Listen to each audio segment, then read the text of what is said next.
Okay, so you've given me quite the stack of stuff on zero trust security. You really want to dive deep into this, huh? Yeah, definitely. I think it's super important. Well, it looks like we've got everything we need. This PDF, Zero Trust Security Demystified, looks pretty comprehensive. That's a good one. And then all these articles and reports, too. Real-world examples, best practices, the whole shebang. But honestly, the thing that really got my attention, that statistic in the intro. A cyber attack every 39 seconds. That's terrifying. It is pretty alarming. It's clear that the old way of doing things, the castle and moat security model, just doesn't cut it anymore. Yeah, that model is definitely outdated, especially now with everything moving to the cloud, so many people working remotely, the Internet of Things. Right. The traditional perimeter is basically dissolving before our eyes. Exactly, and Zero Trust recognizes that.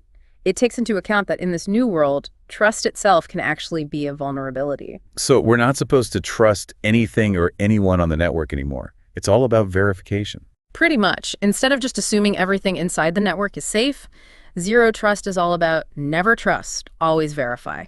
You're constantly validating users and devices no matter where they are. Interesting. So it's not about building higher walls. It's about having better security at every single point within the network. That's a good way to think about it. Okay, that makes sense. So you're not just trying to keep the bad guys out. Yeah. You're also trying to limit the damage they can do if they do manage to get in. Yeah. But wow, this shift from trust everyone to trust no one has to be a huge change for organizations. How do they even start doing that? Yeah, it's a big change. It's not like flipping a switch. It's a process. And it starts with really understanding the main principles of Zero Trust, and then you adapt them to your specific situation. Right. It's probably different for every company. Hmm. Speaking of those core principles, this PDF talks about least privilege. What exactly does that mean? Well, it means you give users and devices only the absolute minimum access they need to actually do their jobs. So no more giving everyone the keys to the kingdom, right? Just give them access to the specific things they need to get their work done. Right, like if you think of a castle, you wouldn't give everyone a key to every single room. You'd only give them access to the rooms they actually need. Oh, I get it. So if someone's credentials are compromised, the attacker would only be able to access a limited part of the system. That's actually pretty clever. Exactly. It reduces the impact of a potential breach. And to really see how this least privilege thing works, we need to look at the difference between Zero Trust and the older security models. That's true. It's not just about like swapping out a few firewalls and calling it a day. It's a totally different way of approaching security. You got it. And one of the biggest differences is how you segment the network.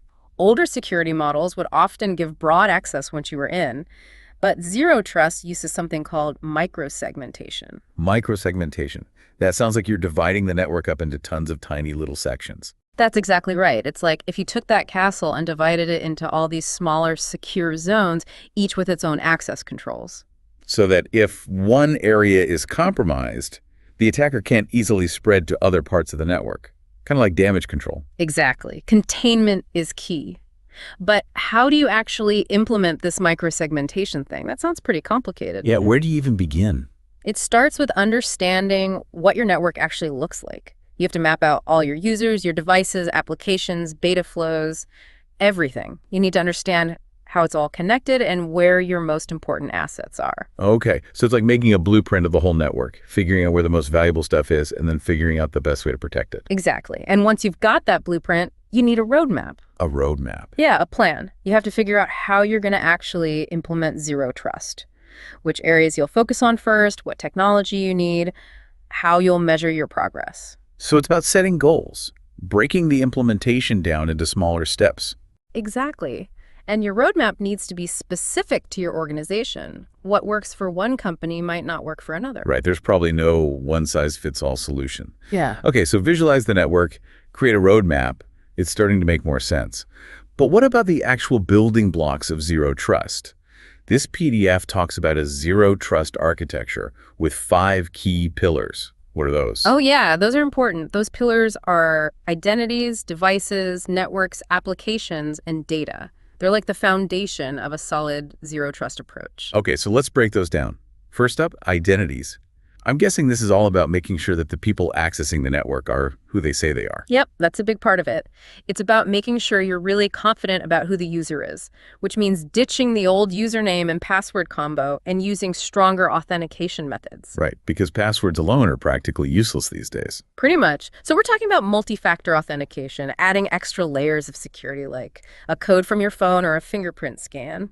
Okay, so even if someone steals your password, they still can't get in without that second or third factor. Exactly. It's all about making it way harder for attackers to pretend to be someone they're not. Okay, that makes sense. Yeah. So we're always verifying, always double checking. But what about devices? So many people are using their own laptops and phones for work these days. Bring your own device. Right, BYOD. And in Zero Trust, every device is seen as a potential entry point, whether it's owned by the company or the employee. So no free passes for my ancient laptop. Nope, no free passes for anyone. Every device that connects to the network has to be secure, and you have to monitor it for threats constantly. Wow, that sounds intense. So does that mean installing a bunch of security software on every single device? Well, that's part of it. You need things like antivirus and anti-malware software, but it goes beyond that. You need to be able to control what devices can connect and what applications they can run. So if someone is trying to connect with an old operating system or they're using an app that's not approved, they'd get blocked. Exactly. And then there's data loss prevention, DLP. What's that? Well, it helps stop sensitive data from being copied or transferred off of devices without permission, kind of like a safety net for your data. Oh, I see. So it's about making sure that devices aren't bringing any unwanted surprises into the network. Okay, so we've talked about identities and devices. 2 down, 3 to go. What about networks? How does Zero Trust change how we protect the actual network itself? This is where that microsegmentation we were talking about comes in. That's a key part of the network's pillar. Right, dividing the network up into all those smaller compartments to contain any damage. But how do you decide how to actually do that? Where do you draw the lines? Well, it goes back to that network visualization we talked about. You have to understand how different parts of the network communicate, where your sensitive data is located, who needs to access what. It's all about figuring out the optimal placement of those security checkpoints. So you're not just randomly dividing things up. It's strategic. No. It's based on how your organization actually uses the network. Exactly. And it's not a one-time thing either. It's ongoing. As your organization changes, adopts new technologies, your segmentation strategy needs to change too. Okay, so network visualization and segmentation are crucial for securing the network itself. What about applications? How does Zero Trust change how we think about application security? Well, with applications, you have to consider that the apps themselves could be compromised. Oh, wow. So it's not just about protecting the network from outsiders. You also have to worry about threats that might already be inside, within your applications. Right. And that means you need strong authentication and authorization controls for every single app. And you need to be monitoring them constantly for any suspicious activity. So it's kind of like what we talked about with devices. Yeah. Lock them down, verify everything, keep a close eye on them. Yep, pretty much. And finally, we have data. Probably the most important one of all, because in the end, it's all about protecting the data. Okay, data. We've said that Zero Trust is all about protecting data wherever it is, but what does that actually look like? How do you do that? It starts with figuring out how valuable your data is. You have to classify it based on how sensitive it is. Some data, like customer financial info, needs the highest level of protection. Other data might not be as sensitive. So it's about categorizing your data and then applying different security measures based on those categories. Right. Those measures could include things like encryption, access controls specific to different types of data, and data masking, which basically hides sensitive data elements. Sounds like a pretty multi-layered approach to data protection. It is. And it's all about making sure that data is secure throughout its entire life cycle, whether it's being stored, used, or transmitted. Okay, that makes sense. So we've covered the 5 pillars: identities, devices, networks, applications, and data. Yeah. It's a pretty thorough framework. It is. And it's important to remember they're all connected. They all work together, like different parts of a castle working together to defend against invaders. So you can't just pick and choose which ones you want to focus on. You need all 5 of them to make Zero Trust work. That's right. And now we come to the part everyone wants to know about. How do you actually put all this into practice? What are the steps to implementing Zero Trust? Yeah, that's the big question. Where do you even start with something this massive? Well, it might seem overwhelming, but it doesn't have to be. Remember that first step? Visualization. Right, mapping out the entire IT environment, all the users, devices, applications, everything. Exactly. You have to know what you have, where it is, who can access it, and how it's all connected before you can start securing it. Okay, got it. So what comes after the blueprint? Then you make a roadmap. A roadmap, like a plan. Yeah. A detailed plan that's tailored to your organization's needs and priorities. What are you going to focus on first? What technologies do you need? How are you going to measure success? Okay, so you're setting goals, milestones, a clear path forward. Exactly. And remember, implementing zero trust isn't a one-time thing. It's a journey. It's ongoing.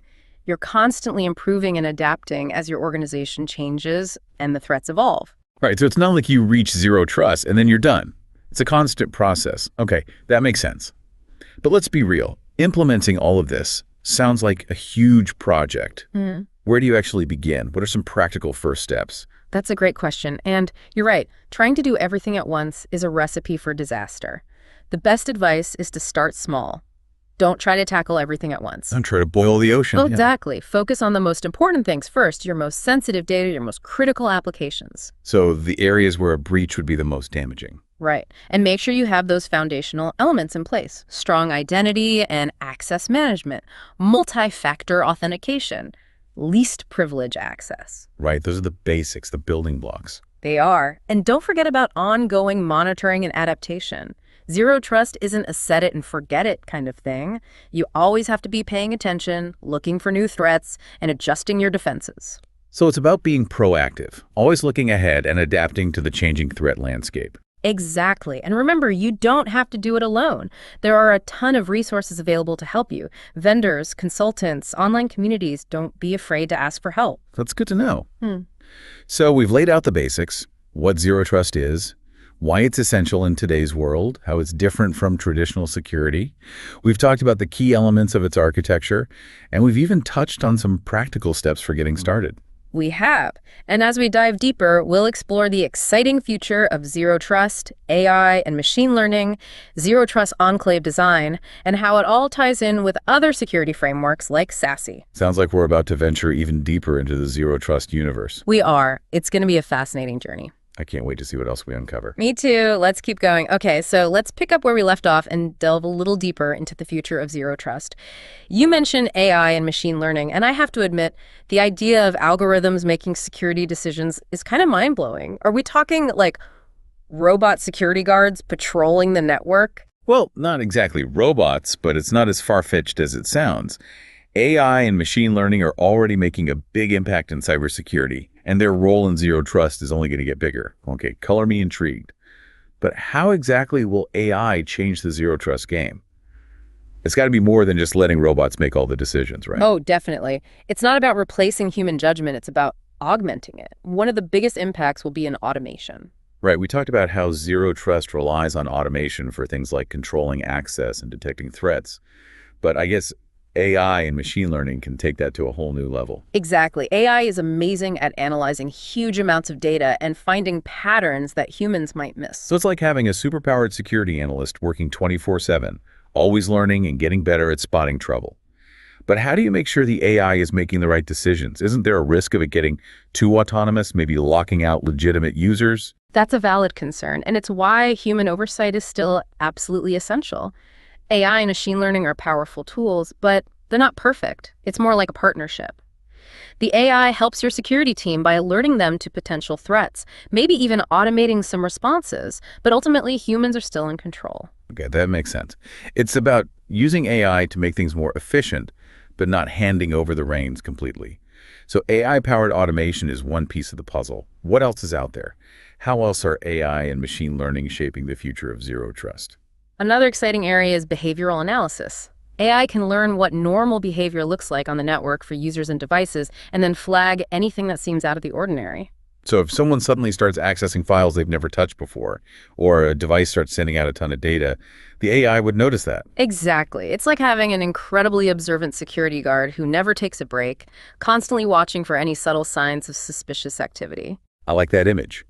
It seems like AI could be really good at catching those insider threats, the ones that are so hard to spot with traditional security tools. Absolutely.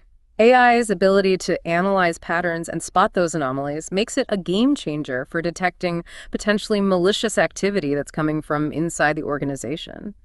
And speaking of game changers, this PDF also mentions something called zero trust enclave design. Zero trust enclave design. Whoa, that sounds intense. Are we talking about building even more walls within the castle? Not exactly walls, but think of it as strategically creating secure zones or enclaves within the network. These enclaves can be physical or virtual, but the key is that they're designed from the ground up with zero trust principles in mind. So instead of trying to force fit zero trust onto an existing network, you're building it into the very foundation of the system from the beginning.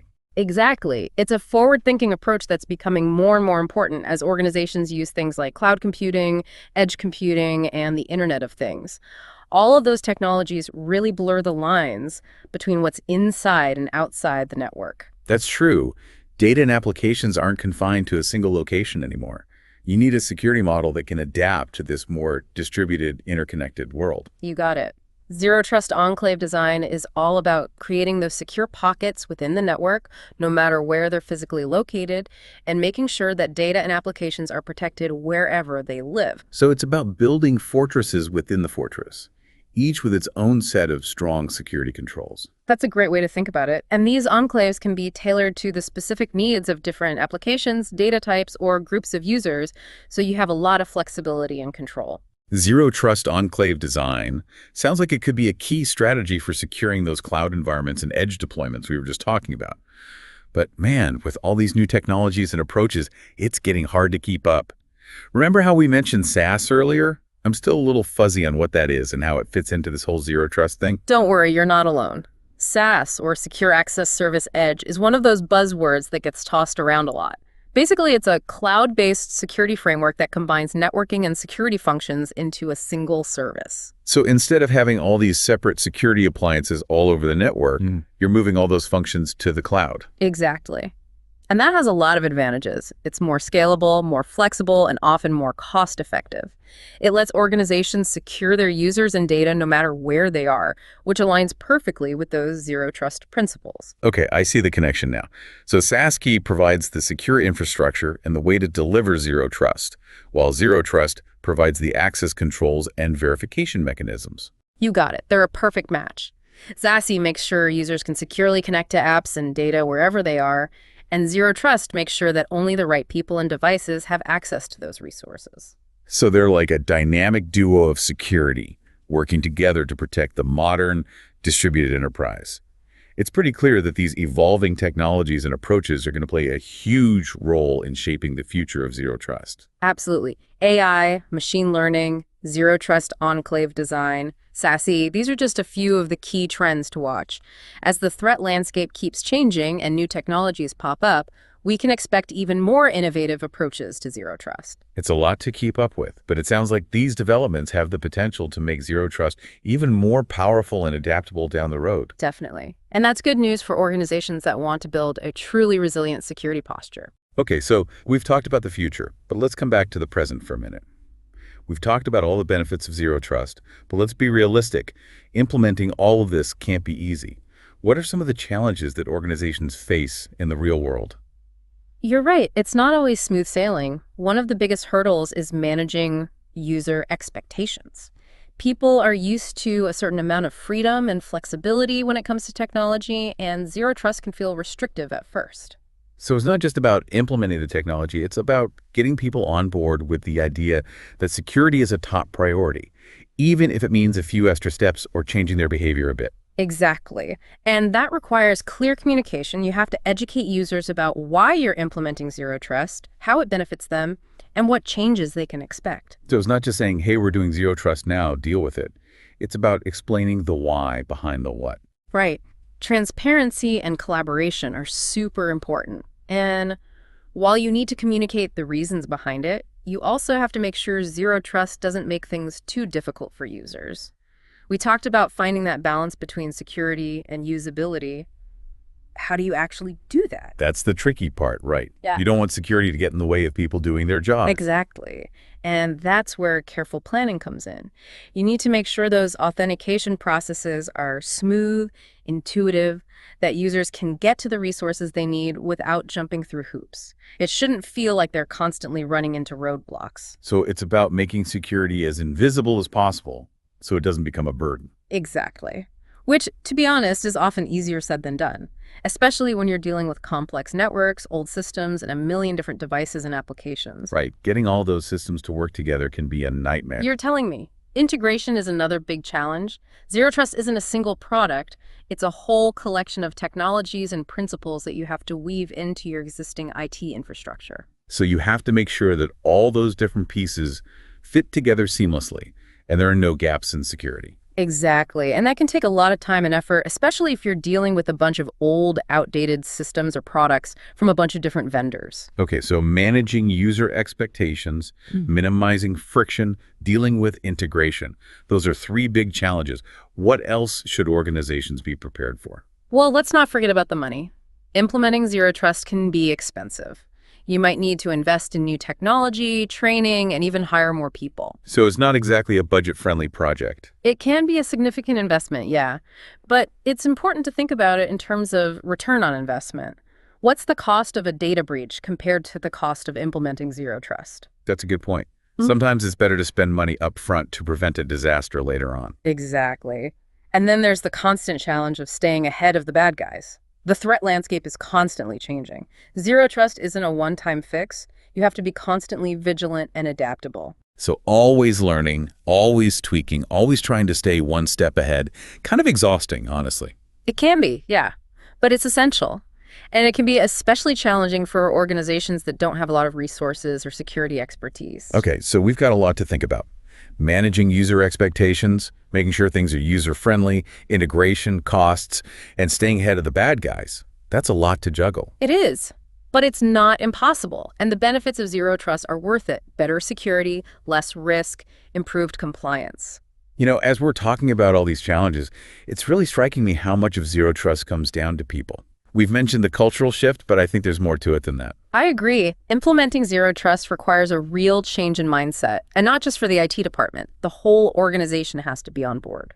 So we're moving away from that old idea that security is all about the perimeter and embracing this idea of constant verification and least privilege. Exactly. It's about creating a culture where everyone understands that security is their responsibility, not just the IT department's problem. Right, it's about shared ownership and accountability for security. Yeah. But how do you actually do that? How do you get everyone on board and create that kind of culture? Well, it's not easy, but it starts at the top.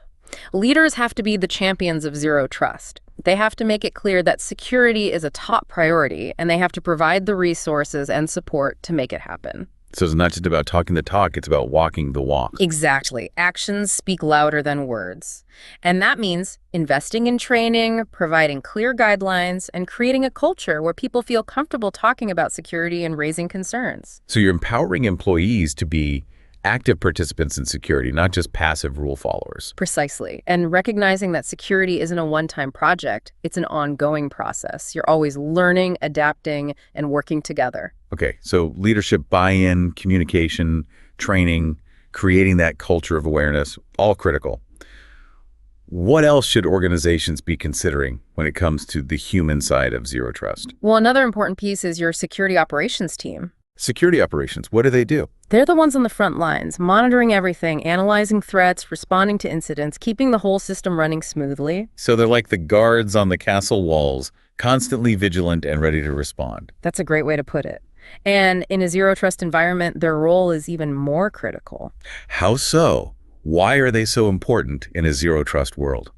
Because Zero Trust relies so heavily on automation and continuous monitoring, you need a team that can keep up with all that data and all those alerts. They have to be able to filter out the noise, identify the real threats, and respond quickly and effectively. So they're not just reacting to incidents, they're actively hunting for threats, analyzing patterns, trying to stop attacks before they happen. Exactly. And they need the right tools and training to do that. Investing in your security operations team is absolutely essential for Zero Trust success. Okay, so we've got the cultural shift, leadership buy-in, communication, training, and a strong security operations team.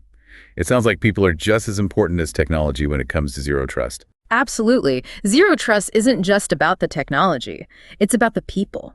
Creating that culture of security awareness, empowering employees, and having a team of dedicated security professionals who are committed to protecting the organization. We've been talking a lot about zero trust in the context of large organizations, but I'm curious about smaller businesses. Is zero trust just for the big guys, or can smaller companies benefit from it too? That's a great question. And the answer is zero trust is absolutely beneficial for companies of all sizes. In fact, it might be even more crucial for smaller businesses. Really? Why is that? I would think they'd have less to worry about. Well, smaller businesses often have fewer resources for security. They might not have a large IT staff or a dedicated security team, and they might be more vulnerable to attacks because they just don't have the same level of expertise or the same budget as larger organizations. So zero trust can help level the playing field, give smaller businesses the same level of protection as the big guys, even if they don't have a lot of resources. Exactly. And it doesn't have to be complicated or super expensive. There are zero trust solutions out there specifically designed for smaller companies with simpler deployments and more affordable pricing. Okay, that's good to know. So what are some of the things smaller businesses should consider if they're thinking about implementing zero trust? Where should they start? Well, just like with larger organizations, they need to have a good grasp of their security needs and risks. What are their most important assets? What types of threats are they most vulnerable to? What would happen if their security was breached? So they need to do a risk assessment, figure out where they're most vulnerable, and prioritize their security measures based on that. Exactly. And they also need to pick solutions that are easy to use and manage. Smaller businesses don't have time to mess around with complicated systems. So keep it simple, keep it user-friendly. What else? Scalability is another big one. They need to make sure the solution can grow with their business. They don't want to invest in something that will be useless in a year or two when they need more. Makes sense. And of course, cost is always a factor for smaller companies. They have to be careful about how they spend their money. Definitely. They need solutions that are affordable and provide a good return on investment. Luckily, there are plenty of options out there that are geared towards smaller businesses with their needs and budgets in mind. Okay, so risk assessment, user-friendliness, scalability, and affordability are all key factors for smaller companies considering zero trust. Are there any resources available to help them navigate all of this? Oh, tons. Lots of vendors offer free trials or demos of their zero trust solutions, so companies can try them out before they buy anything. And there are tons of online communities, forums, blogs, all dedicated to zero trust. They can connect with experts, ask questions, learn from other people's experiences. That's awesome. It's great that there's so much support out there. So it really sounds like zero trust isn't just for the big guys. It's something that any business can benefit from. Exactly. And it's only going to become more important as the threats get more sophisticated. You know, as we've been talking about all these different aspects of zero trust, it's hit me that it's not just about preventing breaches. It's also about minimizing the damage if a breach happens. You're absolutely right. Zero trust is about building resilience into your security. It's about knowing that breaches will happen and having safeguards in place to limit the impact when they do. So it's not about creating an impenetrable fortress. It's about creating a fortress that can withstand a siege, even if the enemy breaks through the walls. That's a perfect analogy. Zero trust is about damage control, containment, and recovery. It's about having the visibility and the tools to detect and respond quickly, isolate compromised systems, and stop the attack from spreading. So even if an attacker gets in, you can minimize the damage and bounce back faster. Exactly. And that can make a huge difference in reducing the financial and reputational impact of a breach. Okay, so zero trust is about prevention, but it's also about resilience, damage control, recovery. It's multifaceted. It is. It's a whole new way of approaching security, and it helps organizations prepare for the worst while still striving for the best. You know, as we've been discussing zero trust, I've been thinking about how it connects to something we haven't really talked about directly yet, compliance. Ah, yes, compliance, the elephant in the room. It's something a lot of organizations have to deal with, especially in industries with lots of regulations like healthcare, finance, government. Right. And the materials you gave me make it pretty clear that zero trust and compliance are kind of intertwined. We've got HIPAA for healthcare, FISMA for government, PCI DSS for payment cards. It's a lot to keep track of. It is. But these regulations are there for a reason. They're meant to protect sensitive data and make sure information is handled responsibly. Right.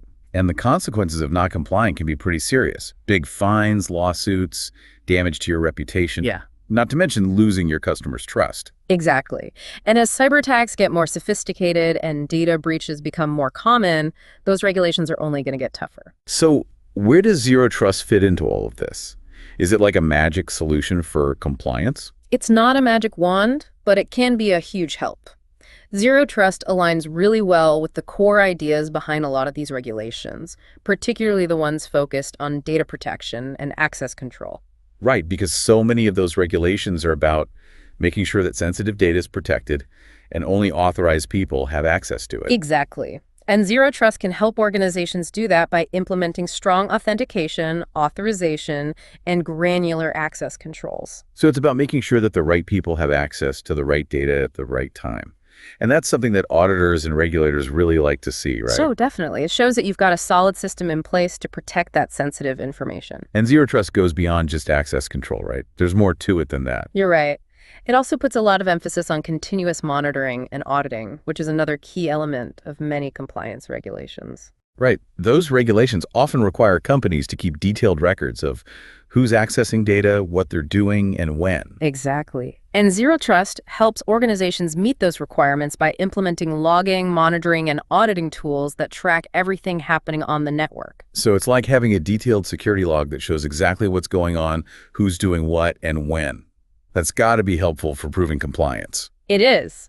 And Zero Trust can also help organizations respond to security incidents in a way that meets those compliance requirements. So if a breach happens, zero trust helps you contain the damage, investigate what happened, and report it to the right authorities. Exactly.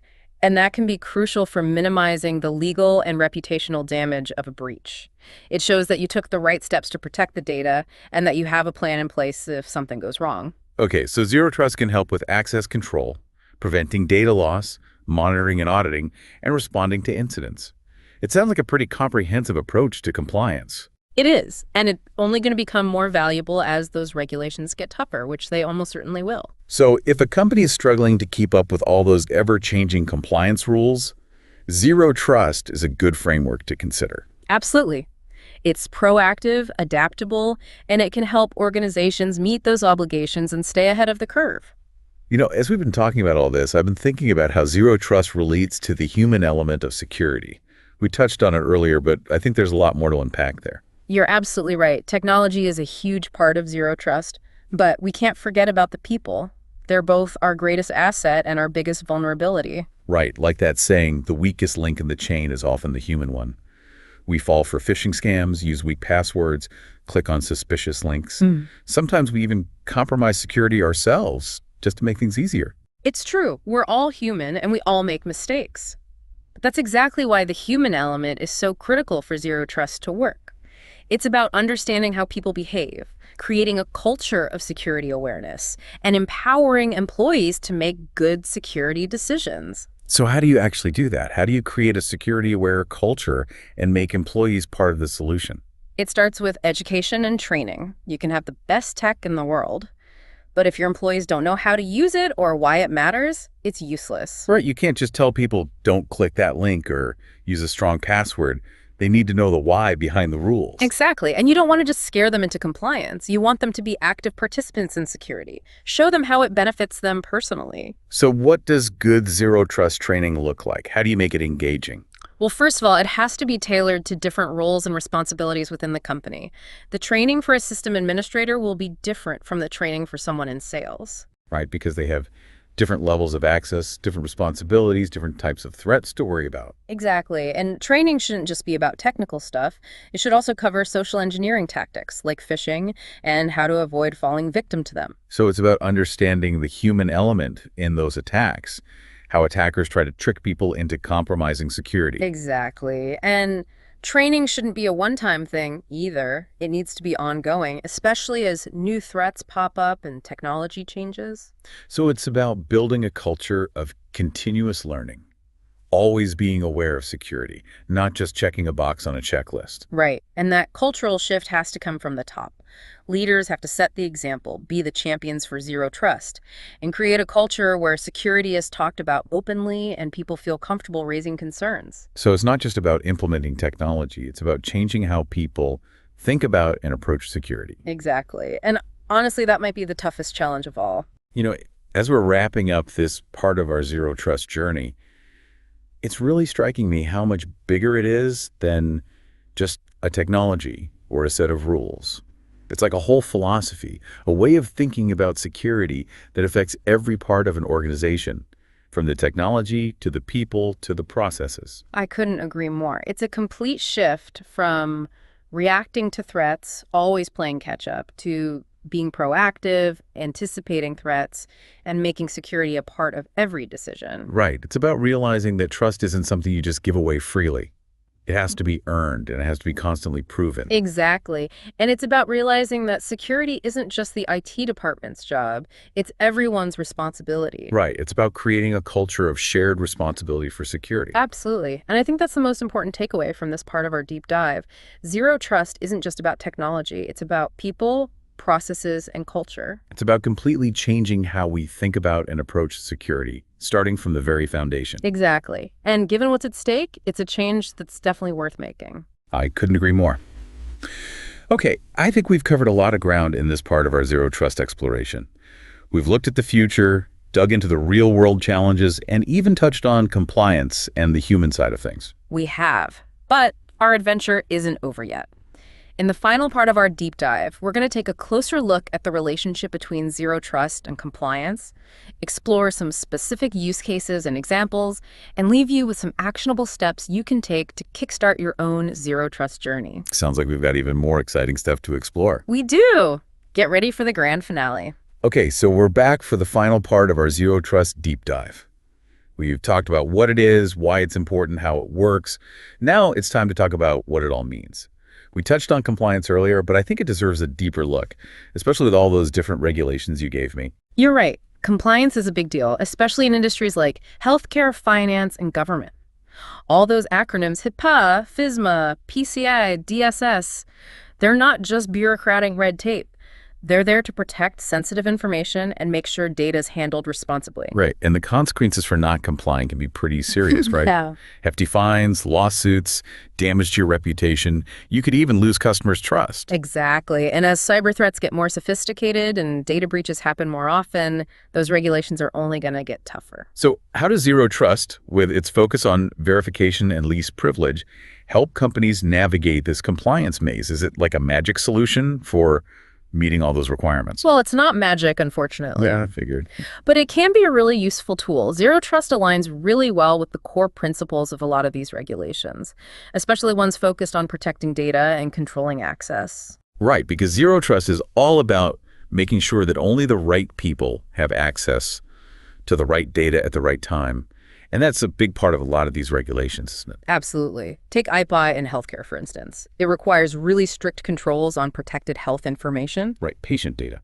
Exactly. Zero Trust's granular access controls, multi-factor authentication, continuous monitoring, all those things can help healthcare organizations meet those HIPAA requirements. It shows they're serious about protecting data. So it's not just about checking boxes on a compliance checklist. It's about putting security measures in place that actually work and that align with the spirit of those regulations. Exactly. And Zero Trust goes beyond just controlling who has access to what. It also helps with another crucial part of compliance, showing that you're monitoring and auditing your systems continuously. Right, because a lot of those regulations require companies to keep detailed logs of who accessed what data and when. You got it. And Zero Trust helps organizations do that by having logging, monitoring, and auditing tools in place. They track everything that's happening on the network. So it's like having a security camera that records every action, every login, every file access. That way you can prove you're keeping a close eye on things. Exactly. And let's not forget incident response. Those regulations also often say how organizations have to react if there is a security breach. They have to report it a certain way within a certain time frame. Right. It's not just about containing the damage. It's also about showing that you have a plan for investigating what happened, minimizing the impact, and preventing it from happening again. You got it. And because Zero Trust focuses so much on continuous monitoring and threat detection, it can help companies spot those breaches faster, which means less damage and a faster recovery. And those things like microsegmentation we talked about, they can help contain the breach and stop it from spreading through the whole network. So even if the worst happens, Zero Trust can help you respond better and meet those reporting requirements. Absolutely. It shows you're prepared and you have a plan. Zero Trust sounds less like building a fortress and more like creating a system that can bounce back, adapt, and handle whatever gets thrown at it. That's a great way to think about it. It's about accepting that breaches will happen and making sure you can minimize the impact and recover quickly. So it's not about if you get attacked, but when. And Zero Trust helps you be ready for that when. Exactly. Okay, so we've seen how Zero Trust can help organizations meet compliance requirements, respond to breaches, and become more resilient overall. But let's get a bit more concrete. Can you give us some real-world examples of how Zero Trust is actually being used? Absolutely. Let's start with healthcare. Hospitals are using Zero Trust to protect patient data and all those connected medical devices. It makes sure that only authorized people and devices can access sensitive information and critical systems. That makes sense, especially with all those internet-connected devices in hospitals these days. You have to make sure they're secure. Exactly. It's about protecting patient privacy and making sure medical care isn't disrupted. That's a powerful example. What about other industries? Well, in finance, banks are using Zero Trust to protect customer financial data and prevent fraud. Think about all the online banking and mobile payments we do now. Right, it's all digital. Exactly. Securing those transactions and making sure nobody's getting into accounts they shouldn't be in is critical. Zero Trust helps banks put layers of security in place to protect that sensitive financial information and keep their customers' trust. So they're building digital vaults to keep all that financial data safe. What about government agencies? They're often targets for hackers. How are they using Zero Trust? Well, they're using it more and more to protect national security data and critical infrastructure. They're constantly facing threats, and Zero Trust helps them create a more proactive and adaptable security posture. So they're not just waiting for an attack to happen. They're trying to anticipate it and prevent it. Exactly. It's a whole different way of thinking about security. It sounds like Zero Trust is becoming a crucial part of cybersecurity for pretty much every industry. It really is. And as we've talked about throughout this deep dive, it's not just a technology, it's a whole new way of thinking about security. Right, it's a philosophy. It's about accepting that trust has to be earned and constantly verified. It's about assuming that breaches will happen and preparing for them. Absolutely. And it's about making sure that everyone in the organization is involved in security from the top down. You know, we've explored a lot in this deep dive. We've gone through the history, the principles, the pros and cons of Zero Trust. We talked about compliance, different industries using it, and the importance of the human element. It's been quite a journey. It really has. But before we wrap things up, I want to give our listeners something they can actually take away and use. What are some practical things that organizations can do to start their own Zero Trust journey? That's a great question. I think the first step is awareness. Organizations need to learn about Zero Trust, understand the principles, and figure out where they stand in terms of security right now. So it's about taking stock of your current security, seeing what you're doing well, what needs work, and then figuring out how Zero Trust fits into all of that. Exactly. And once you've done that, the next step is to identify your most important assets, the things that would really hurt if they were compromised. Right. You want to focus your efforts where it matters most. Protect the crown jewels. Exactly. And once you know what you need to protect, you can start thinking about how to apply those Zero Trust principles. The key is to start small, focus on one area like identity and access management, and build from there. Don't try to do everything at once. Yeah. Take baby steps and celebrate your wins along the way. That's the best approach. And remember, it's a journey. You're constantly improving and adapting. So always be learning, experimenting, and adjusting. Got it. And don't be afraid to ask for help. There are lots of resources out there. Vendors, consultants, online communities. Right, we're not alone in this. Okay, so to sum it all up, learn about Zero Trust, assess your current security, figure out what you need to protect most, start small, and don't be afraid to reach out for help. That's a great starting point. It is. And as we've talked about, the benefits are huge. Better security, less risk, improved compliance, greater resilience. It's worth it. Couldn't agree more. Well, I think it's time to wrap up our Zero Trust deep dive. Thanks for joining us on this adventure into the world of modern security. It's been a pleasure. Thanks for having me. And to all our listeners out there, remember, in today's world, Zero Trust isn't a nice to have, it's a must have. Stay curious, stay informed, and stay secure.